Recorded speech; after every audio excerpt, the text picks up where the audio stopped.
ఉదయకాల ప్రార్థన. సర్వశక్తిమంతుడా, సకల ఆశీర్వాదములకు కారణభూతుడా, అద్వితీయుడా, ఆరాధ్యనీయుడా, మీ యొక్క బలమైన శక్తి కలిగిన నామాన్ని బట్టి మీకే స్తుతి స్తోత్రాలు వందనాలు చెల్లించుకుంటున్నాం తండ్రి. గతించిన రాత్రి కాలము మీ యొక్క కృప మాపై కుమ్మరించినందుకు స్తోత్రాలు చెల్లించుకుంటున్నాం. మీ సహాయం మాకు అనుగ్రహించినందుకు వందనాలు చెల్లించుకుంటున్నాం.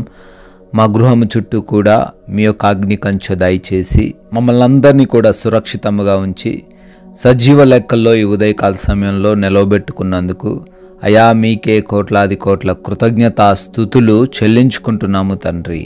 సామెతల గ్రంథము 4వ అధ్యాయము 23వ వచనము, అన్నిటికంటే ముఖ్యంగా నీ హృదయమును భద్రముగా కాపాడుకొనుము అని వాక్యం ద్వారా సెలవిస్తున్నందుకు స్తోత్రాలు నాయన. అవునయ్యా, ఈ రోజున మాకున్నవి ఏవేవో కాపాడుకోవడానికి ప్రయత్నాలు చేస్తున్నాము, కానీ లేఖనాల ద్వారా మీరు సెలవిస్తున్నారు మా హృదయమును మేము కాపాడుకోవాలని. హృదయంలోనికి ఎటువంటి చెడు కూడా వెళ్లకుండా, ఎటువంటి దురాలోచన కూడా వెళ్లకుండా, హృదయము మత్సరముతోనూ కోపముతోనూ ద్వేషముతోనూ నింపబడకుండా, హృదయముకు ఈ లోక సంబంధమైన మాలిన్యము అంటకుండా హృదయమును భద్రంగా కాపాడుకోవాలని లేఖనాల ద్వారా సెలవిస్తున్నారు. ఈ రోజున తండ్రి మా హృదయాన్ని కాపాడుకుంటూ శాంతి సమాధానాలతో జీవించే భాగ్యం దయచేయండి. అయా ఈ లోకాన్ని చూసి, తోటి మనుషులను చూసి అయా మేము వ్యసనపడకుండా, అశాంతితో జీవించకుండా మాకు కృప దయచేయమని ప్రార్థన చేస్తున్నాము. ప్రభువా, మా హృదయము ఈ లోకంలో పరిపరి విధాలుగా వెళ్లకుండా తండ్రి మా హృదయాన్ని మీరే కాపాడమని ఈ రోజున ప్రతి బిడ్డకు మీరు తోడై ఉండమని ప్రార్థన చేస్తున్నాము. ఈ యొక్క ఉదయకాల సమయంలో ఈ ప్రార్థనలో ఏకీభవిస్తున్న ప్రతి ఒక్క బిడ్డను కూడా దీవించండి, ఆశీర్వదించండి. వారి కుటుంబాలకు మీరు తోడై ఉండండి, వారి ఆలోచనలకు మీరు తోడై ఉండండి తండ్రి. వారు చేయాలనుకుంటున్న ప్రయత్నాలన్నీ కూడా సఫలపరచమని బ్రతిమాలుకుంటున్నాం ప్రభువా.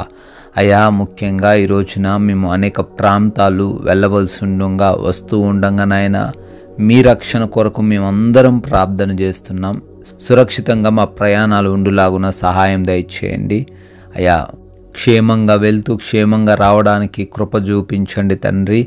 ఏ ప్రమాదాలు, ఏ అపాయాలు మాలో ఎవ్వరికీ కూడా కలగకుండా మీ యొక్క భద్రత మాకు దయచేయమని బ్రతిమాలుకుంటున్నాము. అదేవిధంగా తండ్రి మా పనులన్నిటినీ కూడా ఆశీర్వదించండి. మేము చేస్తున్న మా ఉద్యోగ వ్యాపార పరిచర్యలన్నిటిలో మీ కృప దయచేయండి తండ్రి. ఏ పని కూడా ఆగిపోకుండా, ఎందులో కూడా మేము వెనకబడిపోకుండా తండ్రి ప్రతి వాటిలోనూ ఫలించేవారిగా మమ్మల్ని నిలవబెట్టమని ప్రార్థన చేస్తున్నాము. అదేవిధంగా తండ్రి ఈ రోజున హాస్పిటల్స్కి వెళ్తున్న వారు ఉన్నారు, వారికి మీరు తోడై ఉండండి. వారి రిపోర్ట్స్, డెలివరీస్, చెకప్స్ అన్నీ కూడా తండ్రి వారికి అనుకూలంగా ఉండడానికి సహాయం దయచేయండి. ఎగ్జామ్స్ రాస్తున్న వారు, ఇంటర్వ్యూస్కి వెళ్తున్న వారు ఉన్నారు, వారికి కావలసిన జ్ఞానం దయచేయండి. జ్ఞాపక శక్తితో వారందరినీ కూడా నింపమని ప్రార్థన చేస్తున్నాము. అయా, ఈ రోజున మాలో ఎవ్వరు కూడా ఎటువంటి లేమి కలిగి లేకుండా మాకు మంచి ఆరోగ్యం దయచేయండి. ఆర్థికంగాను ఆత్మీయంగాను మమ్మల్ని బలపరచండి. ఎటువంటి కలవరాలు, చింతలు, అవమానాలు, నిందలు మా పైకి రాకుండా మీరే తండ్రి మమ్మల్ని కాపాడమని ప్రార్థన చేస్తున్నాము. మీరు మాకు అనుగ్రహించిన ఈ విలువైన సమయాన్ని వాడుకునే జ్ఞానం దయచేయండి తండ్రి. అయా, ఈ రోజున మా యొక్క క్రియలన్నీ కూడా, మేము చేస్తున్న పనులన్నీ కూడా మీ నామాన్ని గణపరిచే రీతిగాను, మీ నామానికి మహిమ తెచ్చే విధంగాను ఉండుటకు సహాయము దయచేయమని. అయా, ఈ రోజున మీ కృప, మీ దయను బట్టి బర్త్డేలు, యానివర్సరీలు సెలబ్రేట్ చేసుకుంటున్న ప్రతి ఒక్క బిడ్డను, ప్రతి ఒక్క కుటుంబాన్ని దీవించి ఆశీర్వదించమని, మేము ఈ రోజున కొందరికైనా మీ యొక్క విలువైన నామాన్ని ప్రకటించే వారిగా రాజ్య సువార్తలో పాలిభాగస్సులయ్యే రీతిగా ఉంచమని యేసుక్రీస్తు వారి నామంలో ఈ ప్రార్థన అడుగుతున్నాము తండ్రి. ఆమెన్.